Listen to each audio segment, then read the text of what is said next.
Okay, good evening, everyone. It is Monday, February 23rd. Welcome to our regular meeting of council. I would now like to call our meeting to order. I do wish to begin by acknowledging that the district of Sooke is located on the traditional lands of the Sooke and Sianu nations. Council, I would like to turn your attention to 3.1. And I'm going to add an amendment to this, but that'll be that the agenda for the February 23rd, 2026 regular meeting of council be adopted as presented with the addition of chair's remarks as 3.2. Moved by Councillor St. Pierre and seconded by Councillor Bateman. Thank you. Council, as you know, I don't tend to make chair's remarks. However, today I've decided to do so. So just bear with me for a little bit. As you may all know, we here across the world, really recognize the incident that occurred in Tumbler Ridge. District flags, or flags across BC were lowered to recognize those that were lost. And I know that that extends and there's extended family here in our community. So I just wanted to let those in Tumbler Ridge know, or families and friends impacted, that we are standing with you. And just, I think, as important is also to rally around the victims and those that are struggling right now. They're all very young children. Secondly, I'm aware that we have residents impacted and friends and families down in Mexico, just given that some significant events have gone on. So we're standing and we're thinking of all of you, and wishing those that are traveling or concerned of loved ones a safe return home as we get there. Locally here on the ground, I wish to express my gratitude to all of the community members that rallied together, set aside difference to find young Dylan. It takes a community to look after one another, and we certainly saw everyone come together and just grateful that the youth was found safe. To his family, you are new to Sooke, but welcome, and everyone matters. So I'm really glad that was a really good outcome to have here. So thank you as to everyone that participated in that.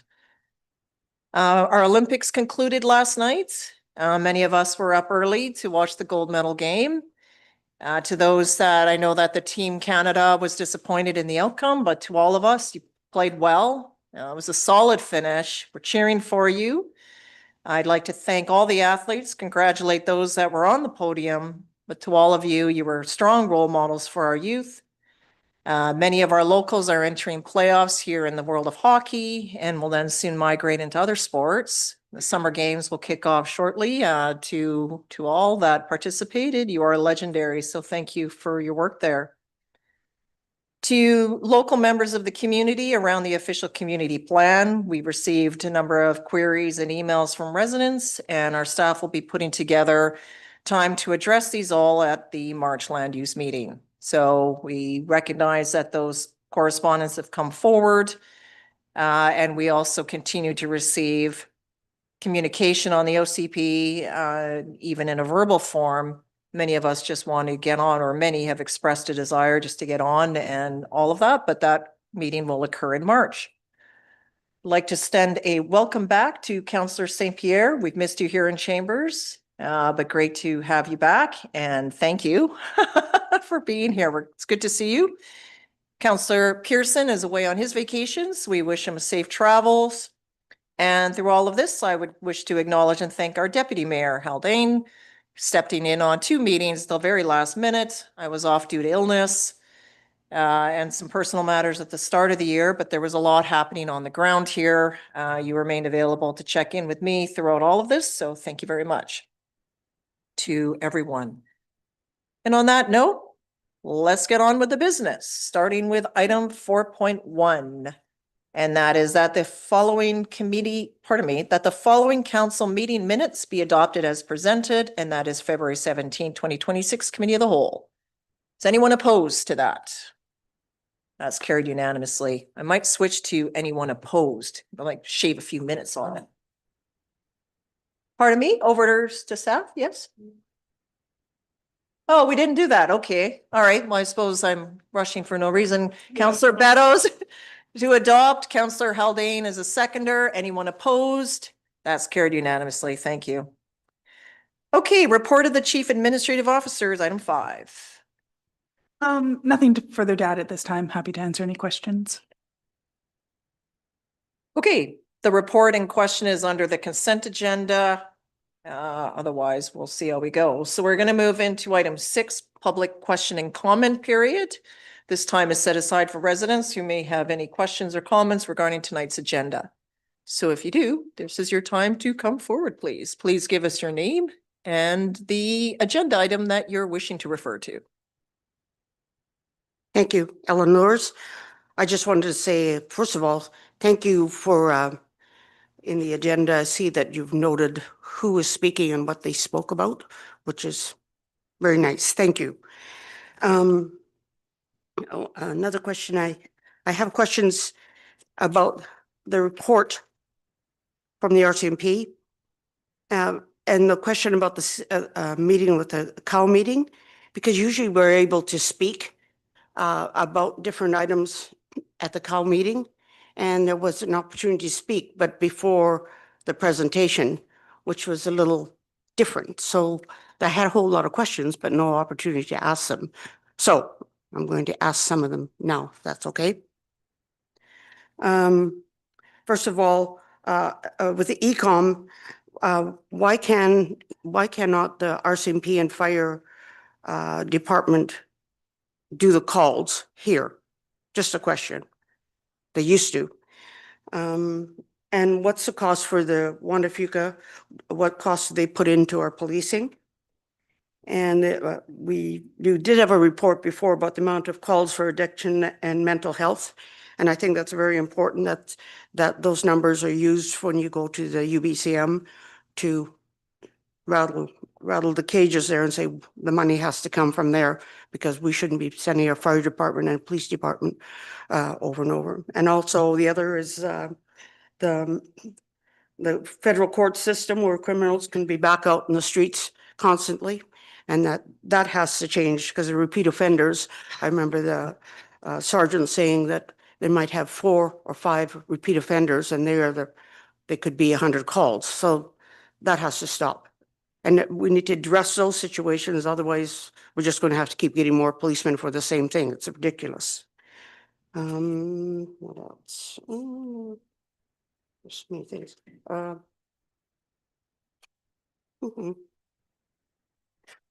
There's that. I don't know if I have time. No, I'll have to ask about, I have to come back for the next.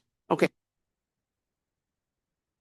Okay, I'm going to take a stab at trying to answer some of your questions, Ms. Lures, but not to enter into debate with you, but I'll just share what I recall, and this is going off of memory. So in terms of fire and police doing the calls, that is the case, but it's just the way legislation has changed. Like even our calls once went to Langford Fire.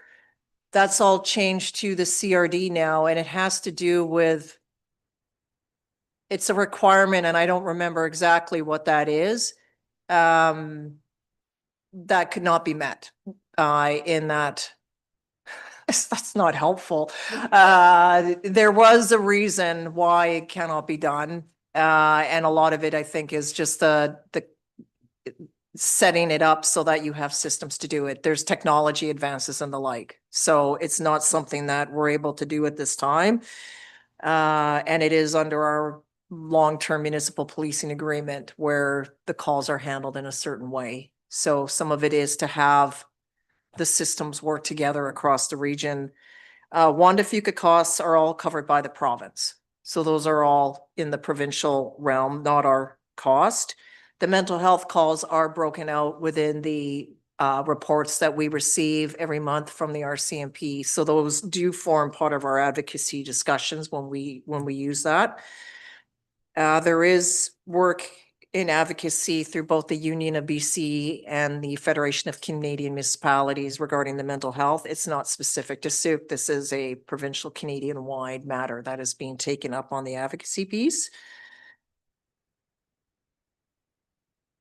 And I wrote tightening up on here, but I don't recall Oh, and it's in regards to the repeat offenders. So it is part of the legislation. So it's again, an advocacy plank for us. But I also recommend that you write to our MLA and our MP because they also need to hear not only from us every time, but it does help when they also hear from residents that share the same concern. So I can get back to you more on the 911 piece. I know that that's been asked in chambers before, and even when it did with the fire, but I just don't remember exactly why that was, but there was solid rationale for that provided over the years. It's just in the mind palace somewhere, probably under dust somewhere. I'll find it. Other members of the public tonight?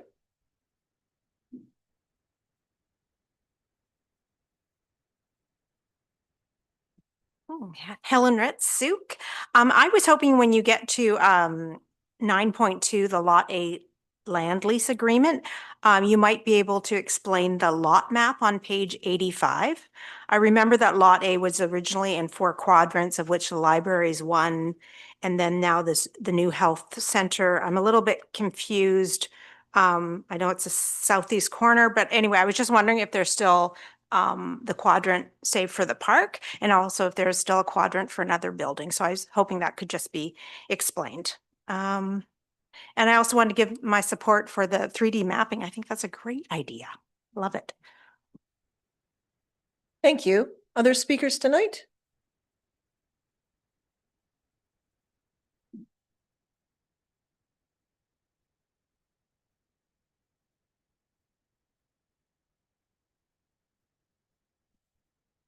Hi, it's Barbara Vix. I'm here to talk about the safety in Sooke again. We once again had another robbery, which I don't know if it's hit the newspapers yet, but one of the local businesses again was robbed. The continuing of the fires, and I'm just wondering, since the last time I was here, I think something was passed, and where are we at with that? And has anything been put aside as far as in your budget to help Sooke feel a little bit safer? Because it definitely is not now. Okay, thank you. You'll see this in our consent agenda at last week's committee of the whole. There was a resolution supported at that time to advance and to increase the complement of RCMP to 3.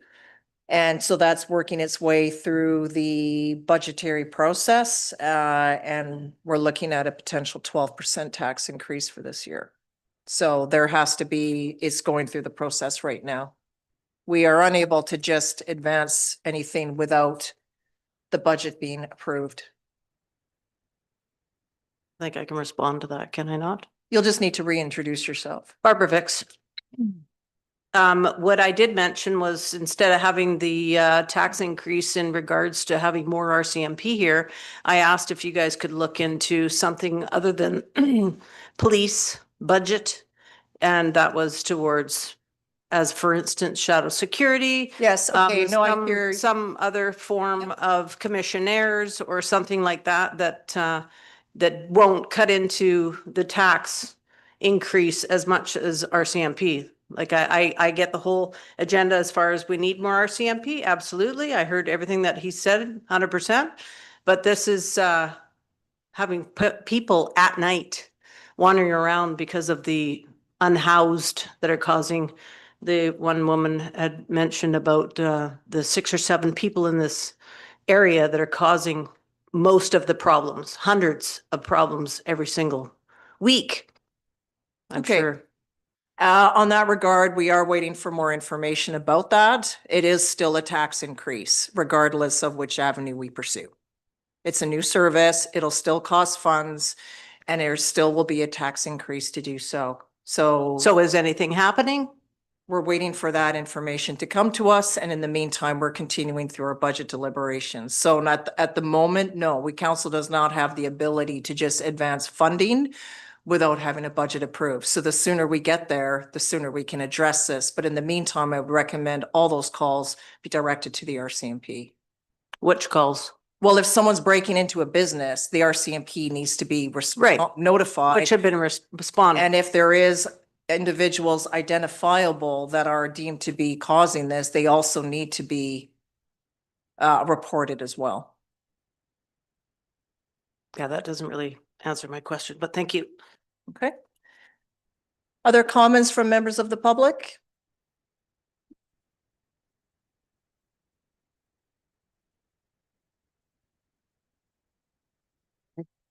Your comments in regard to. Sorry, you'll need to reply. Telling Lords, in regards to talking to the MLAs and MPs is not what I was talking about, because that goes nowhere.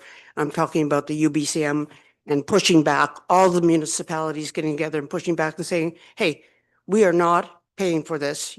You caused the problem, you fix it and get the money. I'm aware of that, and I'll just clarify that the UBCM, yes, takes that to the province or to the federal government and waits for a reply. But in the end, the UBCM cannot act on its own. It's an advocacy entity on behalf of local government. So yeah, I totally hear you, because I none know. of this is It's a new. waste of time. I get it. I know. It's not a waste, because we're stronger together, and I don't want to be debating Together, with yes. everyone. But the whole point is the MLA and MP have their roles and responsibilities, and we're in the downloaded position in the trenches. Yes, I understand. Okay, my other question was about Lot A with the Public Health Center.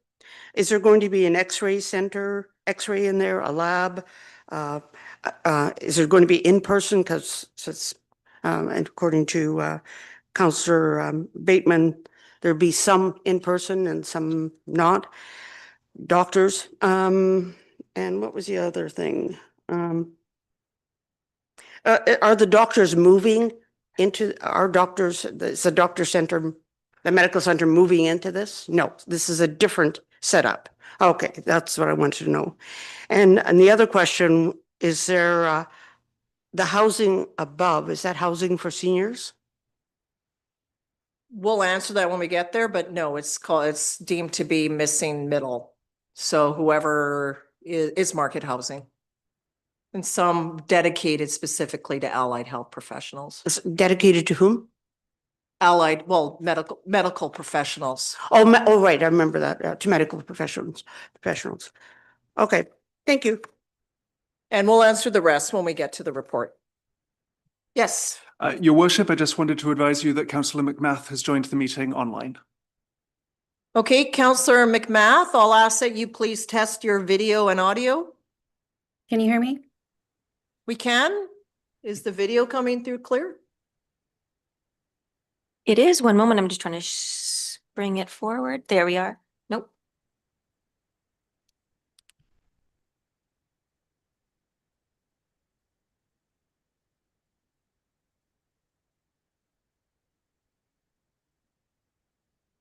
That's fine for now. I think it's just when Councillor McMath is speaking that we'll have her video running at that time. Okay. All right, we'll move on to our agenda here.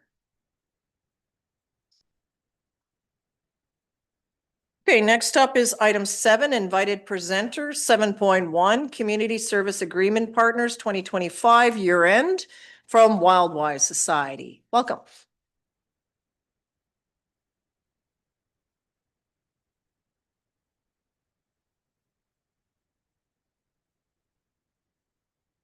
Thank you for rescheduling me. I was not able to stay for the last meeting last time, so I appreciate the opportunity.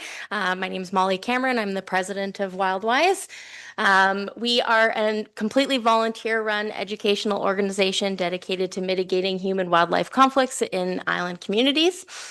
Our ongoing initiatives include barren area signage, wildlife crossing signage, door-to-door education, and reporting non-compliance of attractant securement to the district's bylaw office, as well as the Conservation Officer Service. We do community and school presentations, market presence, wildlife monitoring, which includes predators, as well as the purple martin boxes down at the Prestige. And we provide educational materials to lots of communities, including our new tourism-specific brochures that we created this year, aimed at trying to mitigate some conflicts that tourists specifically were causing during their visits.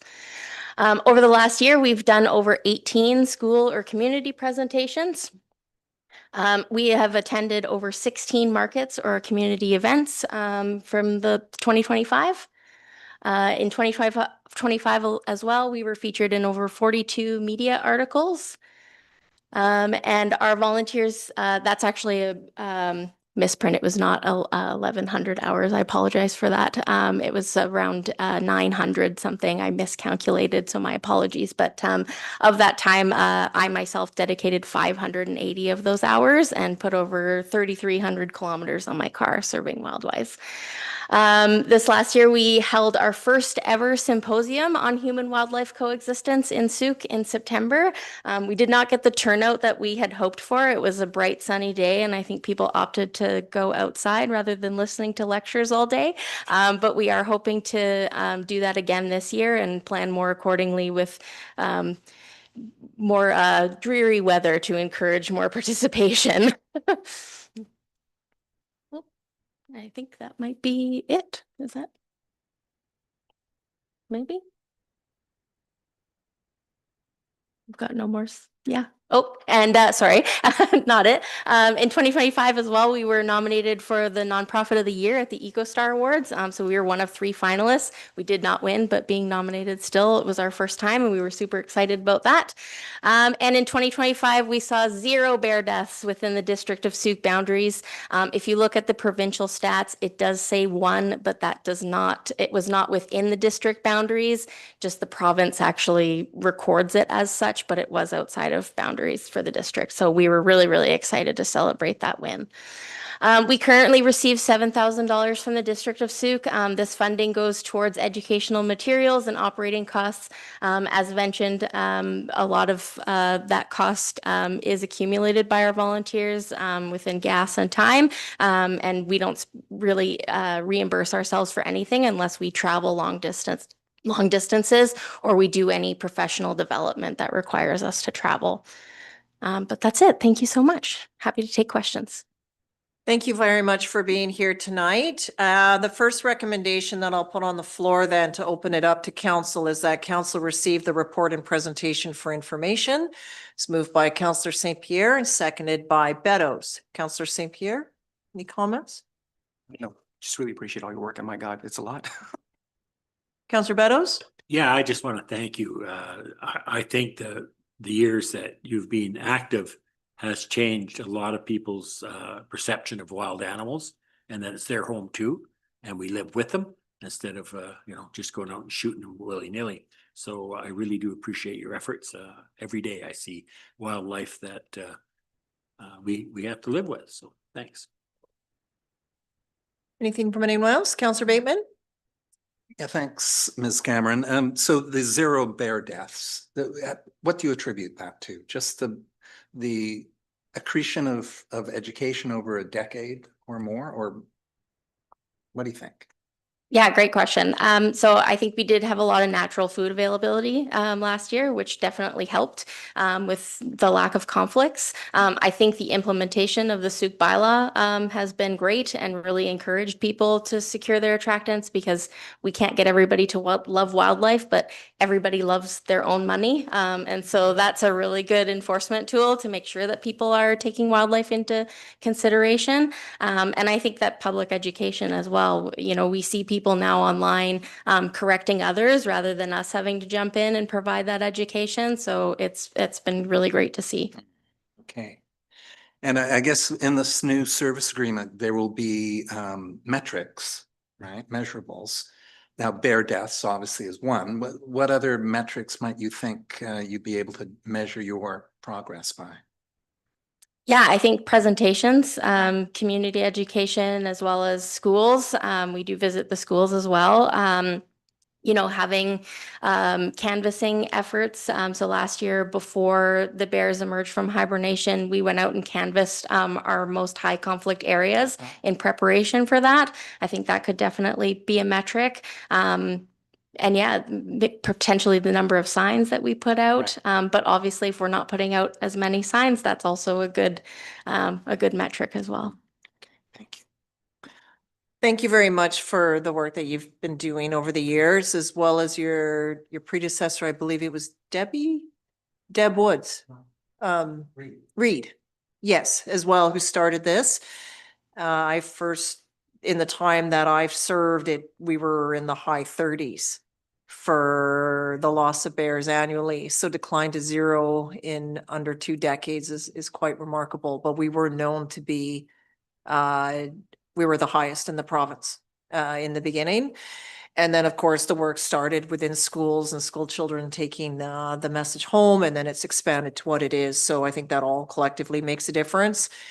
Our municipal garbage was also just wide open bins, and they've all changed into a different type, like the bear-proof resistant cans that we have today in more streamlined pickups. So again, there's other things I think that have collectively all made a difference, or even, you know, you always want to encourage residents or visitors just not to litter, because then also creates other problems. But I think there'll always be something new. So we just thank you for all the work, and you and your team, obviously.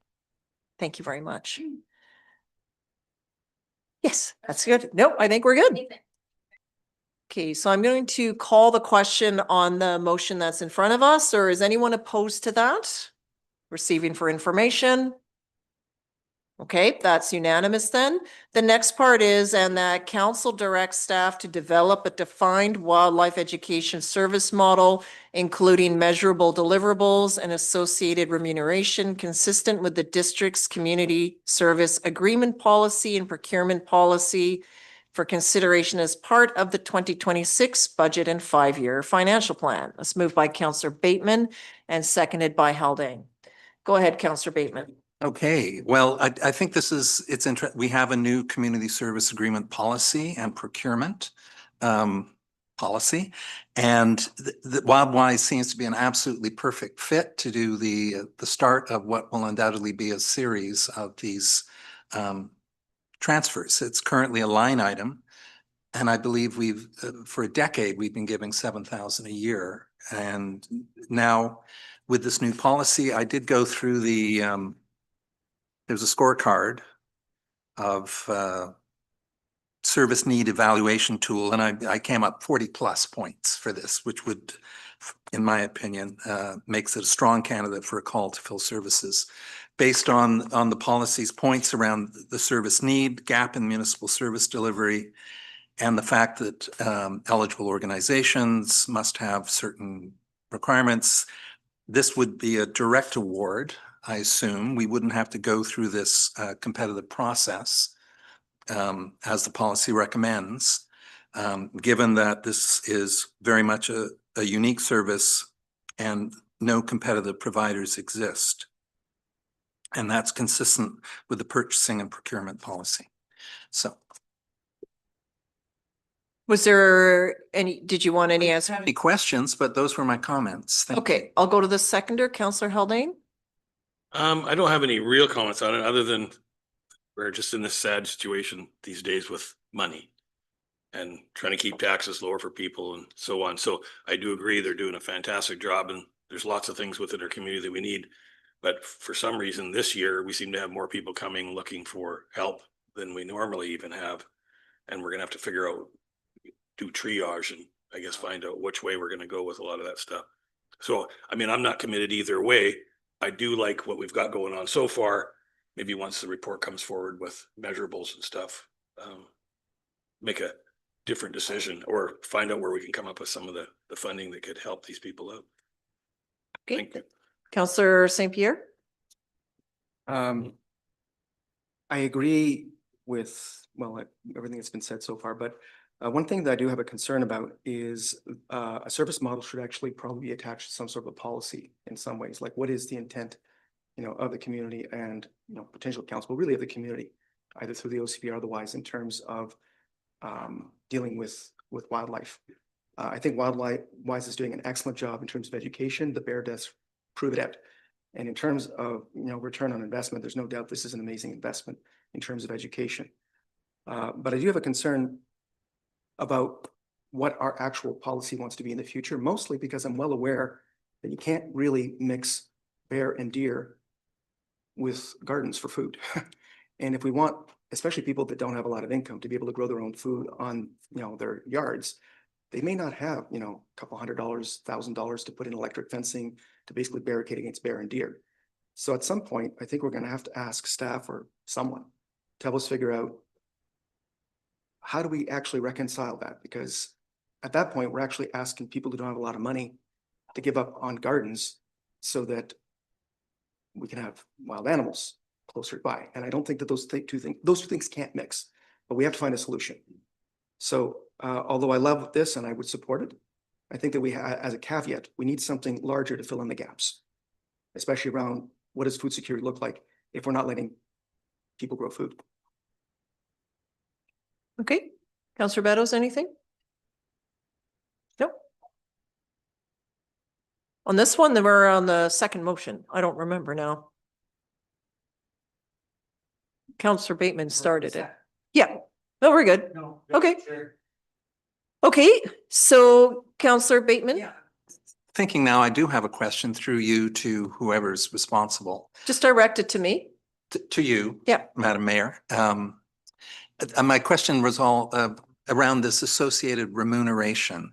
So I'm not clear on what the seventh, if we had a service, those line items had any conditions. I think as Ms. Cameron stated, I think it related to education and printed materials and signs and that sort of thing. But remuneration suggests that there may be some money dedicated to her position. So I'm curious what the thinking is around that. Okay, I'll ask staff to reply to that.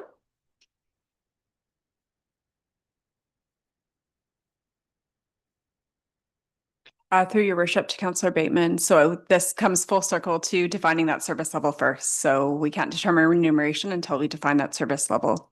So that's what we'd take away and then bring back per that second motion on the floor during budget deliberations, what we can afford and what that service level would be for council's consideration. If that makes sense. Yeah. Okay, so that'll be more to come. Okay. All right, so on that motion then, is anyone opposed? Okay, carried unanimously. We're moving on. All right, next is our consent agenda. And that would be that the following items on the consent agenda be adopted by consent. 8.2 correspondence, 8.3 report of the chief administrative officer, 8.4 2026 general fund operating RCMP budget overview. Moved consent by Councillor Haldane, seconded by Beddoes. Okay. Yeah, in your microphone, please indicate which one. I'd like item 24G and 8H drawn for the next council meeting.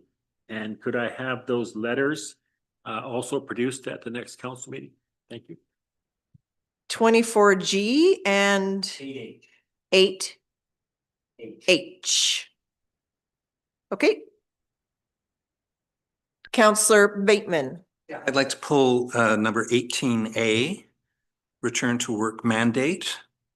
Okay. And I was curious, related to 24G is 25H. Now, this is recommendation for district purchase of available potential parkland.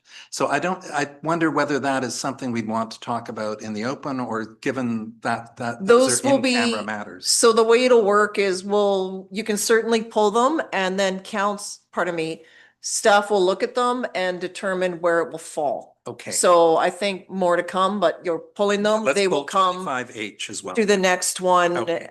in either open or closed, depending. Okay. Was there anything from anyone else in regards to correspondence? Okay, so I'll call the question. Is anyone opposed to the consent agenda? Okay, so that carries unanimously and the correspondence will flow to the next regular meeting where appropriate. Okay, into reports number 9.1. Over to staff, please.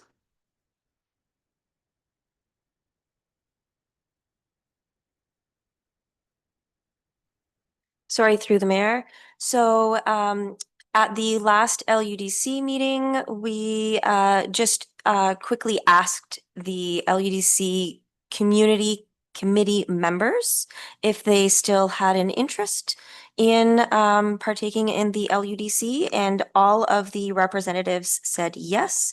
And so this is a formality to ask the mayor if she wishes to continue with the LUDC community committee members having an additional term commencing March 4th, 2026, because their term comes to an end. It's a one-year term.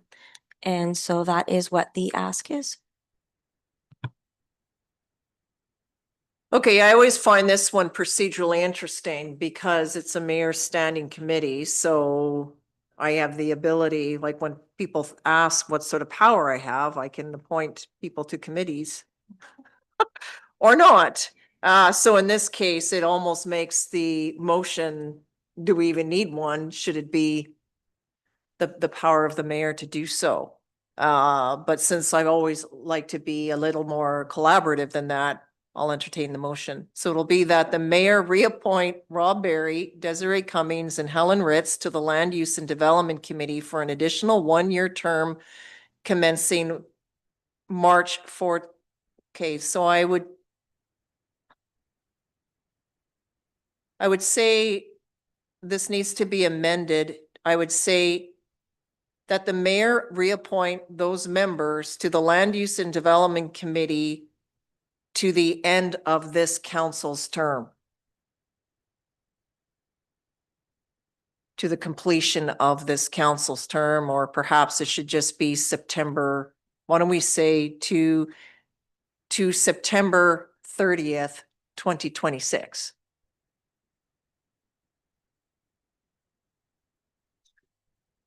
So would someone like to move that? Moved by Councillor St. Pierre and seconded by Beddoes.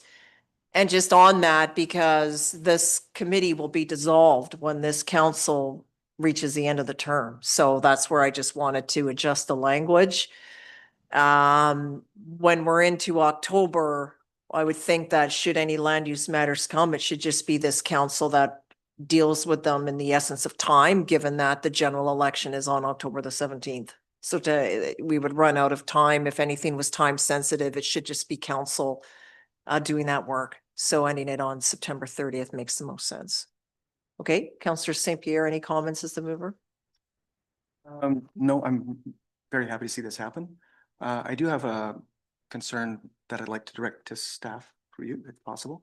And that's just what you were talking about, which is what happens after the election. I know that at our last term, it took quite a while to reconstitute the land use committee, but I think it's pretty critical to have it. Are there any suggestions from staff on how that can be better managed somehow? Because we waited a long time last time for it to happen. I'm just curious.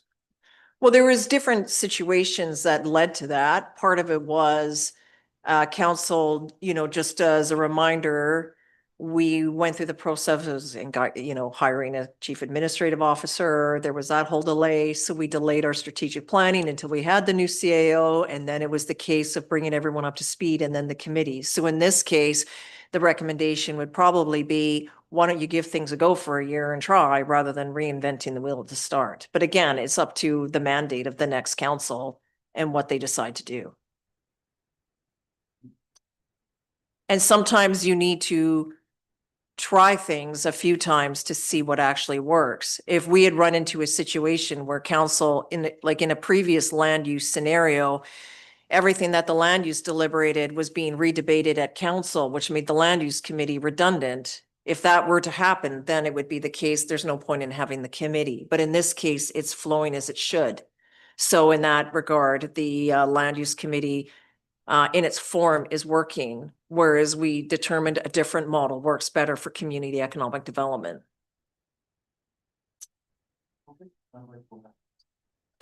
You'll need to use a microphone at all times. We have a counselor online. However, it would be the case to determine, you may have a mayor that doesn't like committees. And it's just going to depend. Okay, Councillor Beddoes. Good. Anything from anyone else?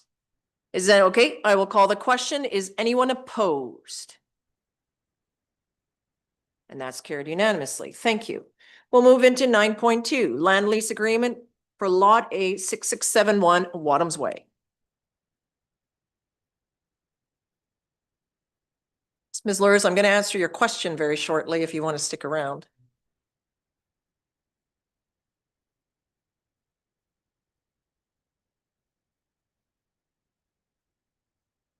Yeah, thank you, Your Worship and councillors. This is a report I'm bringing to you to suggest a couple of minor changes to the land lease agreement for Lot A 667 Wadham's Way. These changes to the land lease agreement came about as a result of Catalyst, who is the nonprofit group that is doing the development, found out that it could jeopardize their funding to have an airspace parcel, which subdivision, an airspace parcel subdivision separates the floors of the building through a subdivision process. They were originally looking to separate the health center on the ground floor and the other associated office space from the residential above. That was originally thought to be ideal for the sublease of the property on the ground floor, the commercial property on the ground floor. They have since found out that this could jeopardize funding from financing from the CMHC, which requires that a minimum of 30% of the floor space that they finance money for be residential. So if this commercial floor is by itself, then it doesn't have the associated residential with it, and so then isn't potentially eligible for this financing. So it could be that they do all the financing through BC Builds or a combination of CMHC and BC Builds. So they want to keep their options open. And so what we've done is, as opposed to saying that the airspace parcel will happen, that it could happen. So just providing that flexibility for those things. The other change, and since we were already making changes to the land lease agreement and had to come to you, we also added in as part of the works that are happening on the boundary of and within the statutory rights of way for the pedestrian right of ways along the south border of the property and the east border of the property. There are some things like a rain garden, a ditch that is half in the statutory right of way and half on the area of the development. And so it sort of brings into question who's responsible for maintaining these things. And so there's also some landscaping in those statutory right of ways. There's the actual construction of the trail. There's a hedge being proposed. There's some fencing. So rather than be trying to decide, is it the district doing this or is it Catalyst, the developer, maintaining these things within the right of way long term? Catalyst has agreed to take on full responsibility and maintenance of those items. And so that has been included in the wording of the land lease agreement that Catalyst will be responsible for anything within those statutory right of ways. So pretty minor changes, but any changes to the land lease agreement are required to be reviewed by you as council. And so we're looking for a recommendation to provide direction to approve the amended land lease agreement. And maybe I could answer the questions. So in terms of the lot layout that is shown as part of the lease agreement, it does show the 4 quadrants still. The library is a subdivided lot within that quadrant. That's the northwest corner. Lot A will be in the southeast corner. And then there'll be 1 lot left, which will be the kitty corners of the 4 quadrants. It is still our plan to have the park in the southwest corner and a seniors residential development in the northeast corner. That's part of the vision that was adopted by council. So that is still part of the plan, and those are still quadrants to be used in the future. Okay, that concludes your presentation. Thank you. So I'll put this motion on the floor first, and that is that council authorize the mayor and chief administrative officer to execute the amended ground lease agreement between the District of Sooke and Catalyst Community Development Society for Lot A 6671 Wadhams Way. It's moved by Councillor St. Pierre and seconded by Councillor Bateman. Councillor St. Pierre, any questions or comments? Councillor Bateman? Well, yeah, so there's quite a bit of news in this staff report today. So the development permit will go to the Land Use and Development Committee next week it is. And then if all goes well and council approves the Land Use Committee's decision, you're hoping to get a building permit approved by late April and construction to begin shortly thereafter. So all the ducks are aligned once this development permit and building permit is secured. Through the chair. So there's many moving parts in this particular development, so to speak. And so I'm happy to report as of last Wednesday's meeting, they have finalized the sublease agreement with the province for the health center on the ground floor. That's 6,500 square feet of UPCC space. That was a fairly contentious issue getting that resolved, but happy to say that's been resolved. The BC Builds has provided preliminary approval of the budget for financing for the development. So, and that's looking to be finalized next month. The subdivision is, both lawyers have reviewed all the various agreements and things associated with the subdivision. And so that should be approved in the next couple of weeks. So there's still a number of things all in process that need to happen, but there's no showstoppers, roadblocks at this point in time. It seems like it's full steam ahead. All the approvals are happening as they should.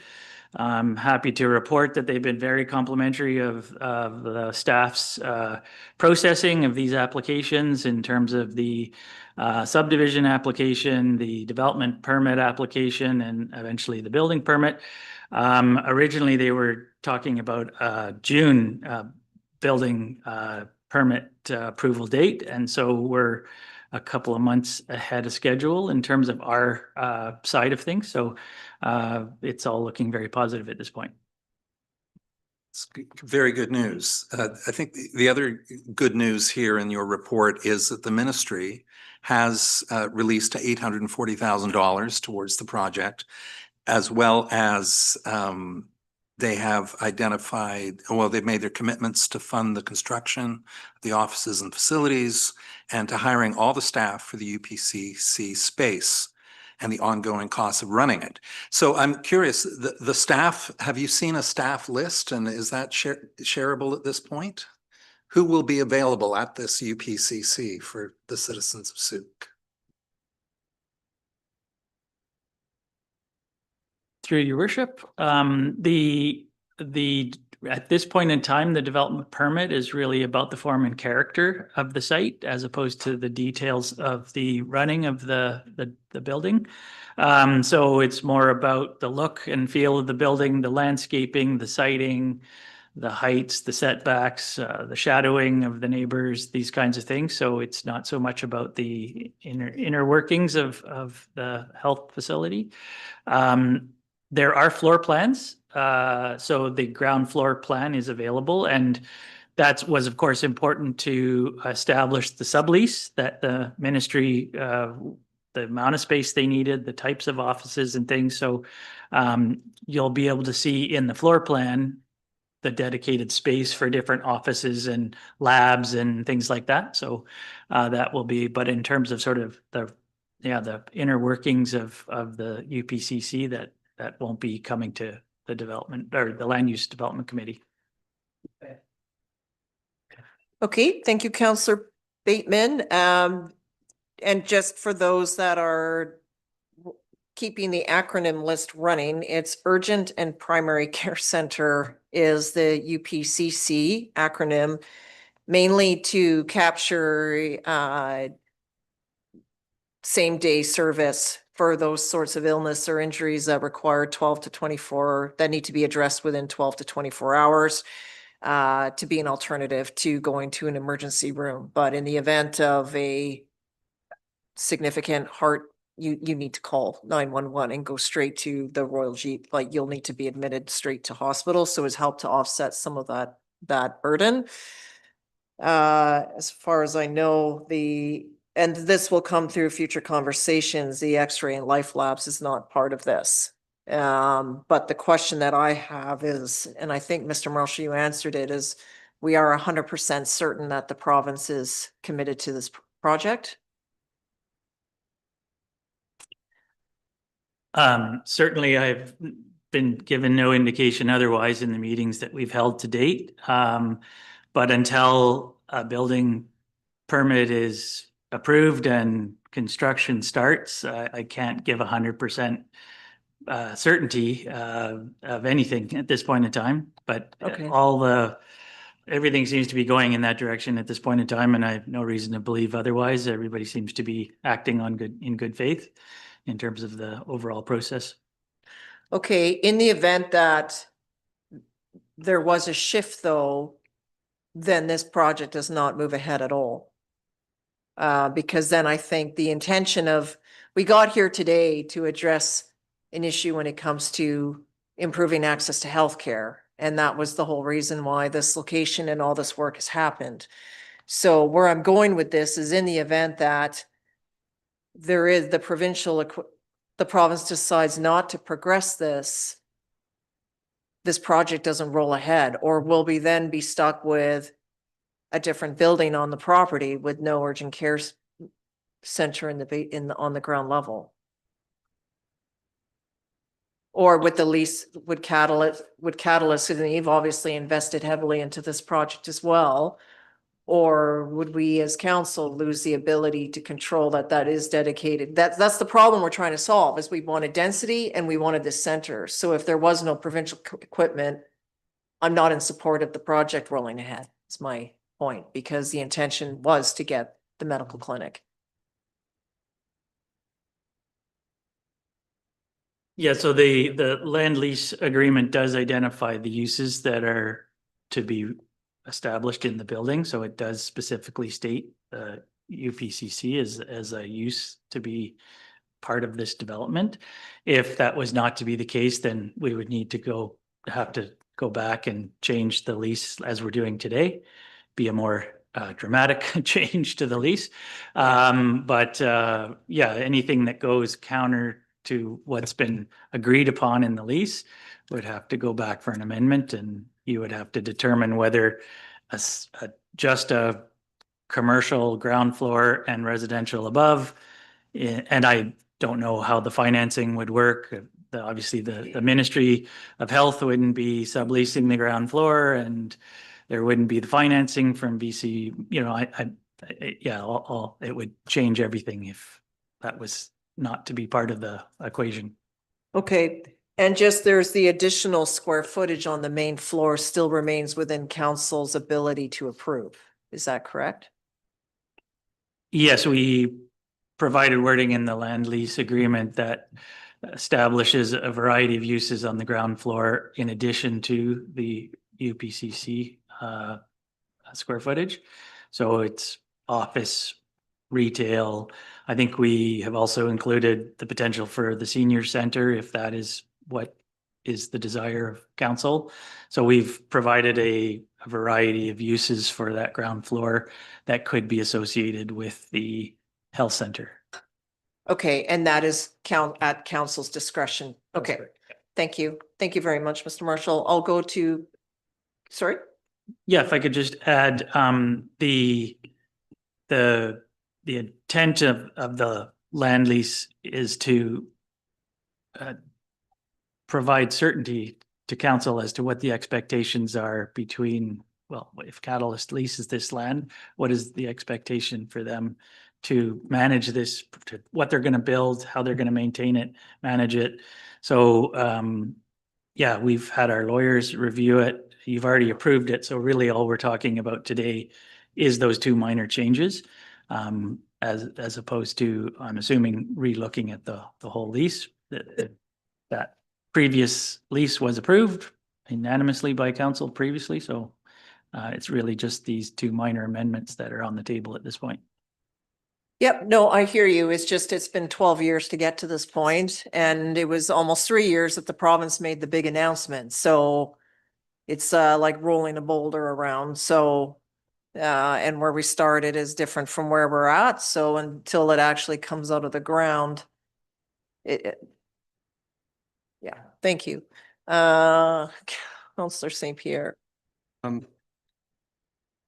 This does not have to do with the amendments to the lease, so should I just direct to staff, or it does relate to the building and some of the stuff you were talking about? Well, then direct it to me. Okay, so I'm actually curious, given my just recent experience, would this type of a facility actually not have access to X-ray? Because that was incredibly important. It would not at this time. Okay, even though a dentist has, I'm sorry, I'd love to know more about this at a future date, but I find that to be utterly absurd. Thank you. I have some documentation that I will look to find around X-ray, because that was a big file that I worked on, and it just put me back to where I sit today. Councillor Haldane? Yes, yeah, thank you very much through the mayor. To follow up on that, I mean, I think you would be able to get X-ray there and things like that, but it depends on the square footage cost. So is there any subsidies that would transfer to medical uses in some of those spaces, or are they for market rent? So, like, I mean, the X-ray place right now that's down the other one, I've talked to the lady there before, they've always looked at upgrading, but they would do that if they had another location. But obviously the cost of upgrading and increased rent because their equipment's older and stuff. So I don't think their equipment can even be moved. It was upgraded to allow for more accurate readings, because it was like Betamax technology, for those of you familiar with a Betamax. There is parameters around licensing, and I did a lot of work with the primary health committee at the day to achieve another license was near impossible because of the way the whole operation is set. And it was the case, well, we're deemed to be in close proximity to either the St. Anthony's or whatever that facility in Langford is called, or Victoria General. So yeah, and then if you were to establish an X-ray, then it requires all of the shielding and the like, which I also found interesting, because when my father was immobile, they just brought a mobile X-ray to his room and got an X-ray. So, but again, that is the ongoing, that's why the advocacy work is so complicated. Yeah, but it would complete the picture. Councillor Beddoes. Your worship, weren't they invited to be part of this space? They were announced that potential, but unfortunately, it's just everything costs more, and here we are. So in the end, to residents, it's like, what are we doing? Well, the existing clinic will continue to operate and work as it is. This is an additional 6,500 square foot of urgent care center. It's just, sorry, there's just a weird horn in the background. An additional square footage, an additional option for residents when our existing cleanup is completely full. Councillor Haldane? yeah, one more. So I appreciate that you brought forward the idea that council has some sort of connection to the extra square footage and the option on what we can do there. That was one of my concerns before, and I completely appreciate that we've brought that to the point where, we'll have some hands-on control of it. I mean, I don't like the idea of it always being up to another group to decide how we're going to get space in this town. It's nice that we have that. So I apologize for any attitude that I may have had about some of it before, because having this on there now is suffices for me to at least know we're having some control of it. So I appreciate that. Thank you. Probably not the only one that has had some attitude over this. Counselor Bateman. Yeah, just back to that X-ray clinic. I posted on Facebook a little preview of this discussion tonight, and this, to me, is very encouraging news that the ministry is committed to this, even if they've not made a formal announcement yet. And someone did ask, is there an X-ray clinic? So I did phone West Coast Medical Imaging, and their Sooke branch is closed indefinitely because they cannot find a technician qualified. So I think they thought I had a broken something or other. So they said, go to the hospital or St. Anthony's, as you said. But interestingly, so most urgent and primary care centers on the island don't have X-ray clinics, but the one in Parksville does, because Parksville is a fair distance from the hospital in Nanaimo. Ipso facto, we're in a similar situation. So it might be possible to advocate. These are not the times for successful advocacy, probably, given the budget. There's always a time for advocacy. I'll find my letter that I wrote and my numerous letters on it in the files though. And it's a discussion for another time. But I don't have all the details. It's like the 911 piece. I'd have to go back and refer to my notes on it. But I hear what you're saying. Yeah. Okay, anything else? I'll return to our recommendation that's on the floor. Anything further? I'm going to call the question. Is anyone opposed? And that is carried unanimously. Thank you, staff, for your work on that. Item 10 is our bylaw section. So the first one up is 10.1, that council adopt the zoning amendment bylaw number 929-600-113, 2025. It's moved by Councillor St. Pierre, seconded by Bateman. We're here for adoption. So is anyone opposed to adoption? That's unanimous. Thank you. 10.2 is our revenue anticipation borrowing bylaw number 936, 2026. Is there a staff report on this? We see this every year, but remind us, please. Yeah, through your worship, Miss Lou unfortunately fell ill there, so is not here. Yes, as you stated, this is just a housekeeping item at this time. It's just a requirement in order to, if we ever needed to access our line of credit, we just need this bylaw adopted by council each year. So it's just here for your consideration. Okay, thank you. The recommendation is that council give first, second, and third reading to the revenue anticipation borrowing bylaw number 936, 2026. It's moved by Councillor St. Pierre and seconded by Haldane. Any questions? Any comments or questions, Councillor Haldane? Anything from anyone else? We'll call the question. Is anyone opposed? None opposed. That carries unanimously. 11 is new business, of which I don't see any. 12, is there any notices of motion to read into the record?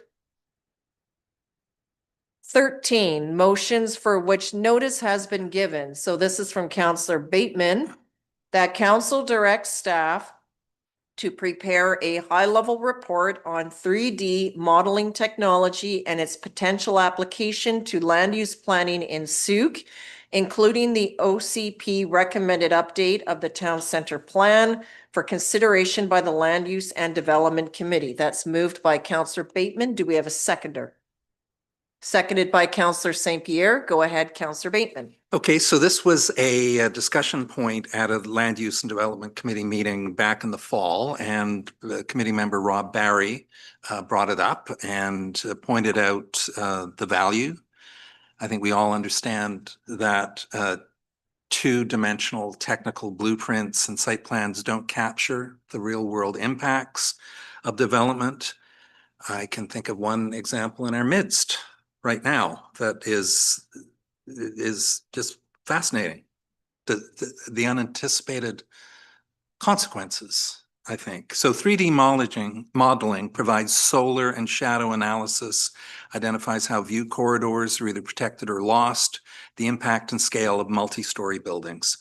So I did share this. Mr. Marshall weighed in, and from his experiences in Gibson's, he found 3D modeling extremely helpful for him in developing the harbor area in Gibsons. And Mitchell Bate from the head of Geographic Services also weighed in. So the idea here is just send a high-level report to the Land Use Committee, likely for not next month, but down the road a bit. And with the town center plan being such a key piece, I think it's worth exploring at this point. Councillor St. Pierre? I agree with everything that's been said. I'm curious also as to whether or not staff is already considering using this sort of technology, but through your worship to staff. Well, part of this is to direct staff to complete this. So can you repeat your question that? I'm Are they curious as doing to it? whether or not we're directing to do something they're already doing. That's all. Are we directing you to do something you're already doing, or this is new to do? Can you give us a sense of capacity and what that looks like? We do not presently have 3D models of the downtown. So it would be, and what's being asked for at this point in time is to review, I guess, what the options are, how much staff time it'll take, a budget perhaps. So it's to look at probably examples of other communities. I know that our GIS head of the GIS department has some experience with it and has been, so anyway, it would be something staff would look into in more detail if council so desired. Yeah. And the intent by high level is just a brief report with just, here's a rough estimate of you would interpret it to be, how would it be used, what it would cost, who pays for it, that sort of thing. And the benefits and the unintended consequences. I don't know what the opposite to benefits is. Yes, there always is. Councillor Haldane? Yeah, and we never talked about it too much during the land use stuff. But our downtown, the biggest issue we have with it is because it's probably one of our most densely populated areas, is that it costs $4 million an acre in order to be able to buy up all the houses to do projects. And the real problem there is there has to be some benefit for somebody to be able to land bank 4 properties together, or 8, or however much it takes. Most of the big parcels that are in our downtown have already been bought up or, you know, on hold with some companies waiting for better times or whatnot. So that's when this whole thing we talked about with pre-zoning or at least identifying that this area can be done easier, quicker, less something. You have to give something for somebody to be willing to spend that kind of money. And if you use lot A as an example, you know, that was that 1.5 acres of property we're working with there. So if you had to knock down 4 houses there, that would be $6 million worth of property. So the whole idea is that the only way that this is going to work and we're going to spend all this money on modeling is if we really are serious about how we're going to get there. So I think we'd have to come up with a plan on what we're willing to do for people buying up those properties and land banking and stuff like that. But that's another discussion for sure, but it keeps us out of giving staff a whole bunch of stuff to do that were not possible to do. And Maya and I were on council back in 2009 when they shredded the downtown, and the only thing that's been built is the building at the bottom of Church Road that's finally started now. But other than that, that's 16 years or 17 years of nothing changing in our downtown because of the cost of building and servicing in our downtown. So anyhow, thank you. Well, actually, there's more. There's the Royal Bank. Single use. Single use, unfortunately, Shoppers Drug Mart. The TD Bank replaced the Payless gas. And then actually the phase of Evergreen was only because of the former fire that we had there.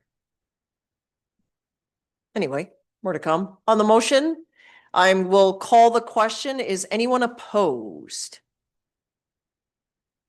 That carries unanimously. We look forward to the high-level report that would go to the Land Use Committee to be received. Okay, we're into correspondence. This was pulled by myself. It's in regard to a letter of invitation to attend the Local Government Leadership Academy. And it would be that council received the correspondence for information. Moved by Councillor Bateman, seconded by Councillor St. Pierre. For those of you that have attended this academy in the past or intend to this year, who may have also attended Any of the municipally led conferences like AVICC, EBCM, and FCM, you may be eligible for local government certification of 1, 2, or 3. So you may want to look into that. Okay, I'll call the question. Or is anyone opposed to receiving? Usually isn't. Thank you. That's unanimous. There were no items removed from the consent agenda, so this will lead into council verbal reports. Councillor Beddoes. Thank you, Your Worship. Just let you know, I attended the Regional Library AGM in Nanaimo on Saturday. Happy to say that their reserve fund is now fully funded, and the tax increase held it to 4.9%, approximately, depends on what community you are. The budget is passed, and the finances are in pretty good shape. So that's my report. Thank you. Thank you, Councillor Beddoes. Other members of council? Councillor Bateman. Hey, let's see. I attended the Chamber of Commerce breakfast event with Chris and Christina were there. That was last week, and chamber members shared a number of issues. One being community safety in the town core. I was able to bring up those points at the committee of the whole that same afternoon, and yeah, we definitely look forward to Mayor Tate's suggestion around a community policing officer who doubles as a school police liaison officer. And also a report back on Councillor Pearson's motion seeking some sort of district staff report on how overnight security might be enabled downtown. So Ms. Vick, that's upcoming, I believe. And the chamber folks also, one had an issue with a building permit, another with a business license. And as Mr. Marshall said, there's always two sides to every story. He went back and got things straightened out. So that's great news. The district in action. I joined on Friday, Mayor Tate, at the tour organized by MLA Lajeunesse office with MP Stephanie McLean. Started at Air Manor, where it discussed plans for the new wing and you know, a revival of plans for a new wing. There's a new board of directors, and they're keen to test the state of the nation on whether that might be possible. And Ms. McLean stated that her staff will put them in touch with potential federal funding options. And then the next stop was over at the library for a meeting with Nikki Logans, Mary Dunn, and Carol Panalski regarding the gathering place. And the same message came through from Ms. McLean about potential federal funding. And yeah, and finally, yeah, that's good. Thank you. Okay, Councillor Haldane, anything to report? Oh, good. Thank you. Councillor St. Pierre, you're back. That's positive. Yeah. Councillor, yeah, do show and tell with the X-ray pictures. Councillor McMath. I'm good, thank you. Okay. Just a few things. Yes, thank you for raising that tour. It was a tour that was led by our MLA. So there was an opportunity for us to attend, which we did, but it's their agenda. So sometimes it's how many other advocacy items can you add to the conversation. However, it did have a primary focus on those two. So we'll see where that goes.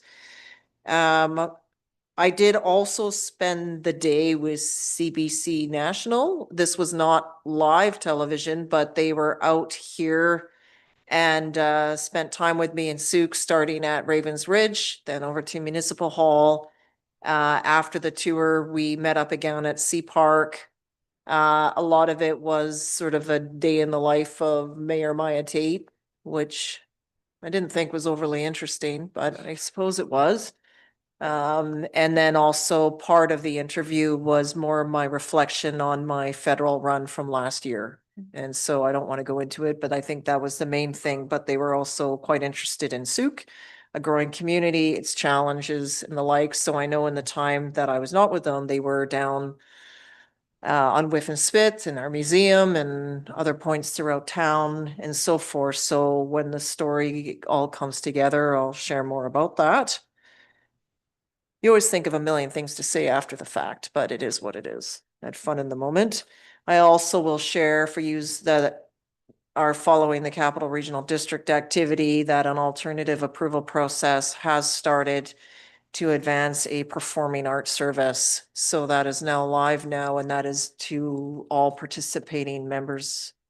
I think with the, I can't remember if it's Salt Spring or one of the electoral areas that's not participating, but the rest of it is all other jurisdictions. So that would be your opportunity to look into that and to indicate your interest. I will share that I will be off to attend Federation of Canadian Municipalities meetings on Friday, depending on the weather system out in St. John's, Newfoundland, which is receiving a fair amount of snow at the moment. And that's been causing delays and cancellations to flights. So if that doesn't go ahead, then I imagine the FCM will pivot to a virtual event. And then I just need to relook at the time changes and when those meetings will be.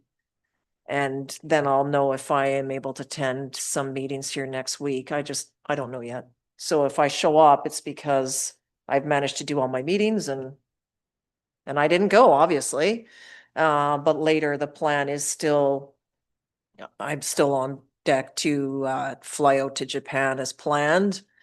They will be raising the District of Sooke flag while I'm there as we sign off on our sister city agreement. So I'm quite excited about that, and things are coming together there. And other than that, I will move into item 17, and that is closure of meeting. That council closed the February 23rd, 2026 meeting to the public pursuant to the following subsection of the community charter, the time being 7:17 p.m. I'm going to double check that one. 91A, personal information about an identifiable individual who holds or is being considered for a position as an officer, employee, or agent of the municipality or other position appointed by the municipality. E, the acquisition, disposition, or expropriation of land or improvements if the council considers that disclosure could reasonably be expected to harm the interests of the municipality. And E, the acquisition, disposition, or expropriation of land or improvements if the council considers that disclosure could reasonably be expected to harm the interests of the municipality. So I'll look for a mover, please. Moved by Councillor St. Pierre and seconded by Councillor Bateman. Is anyone I'll call the question. Is anyone opposed? That carries unanimously. And we're closing. Yes, thank you, members of the public, for joining with us.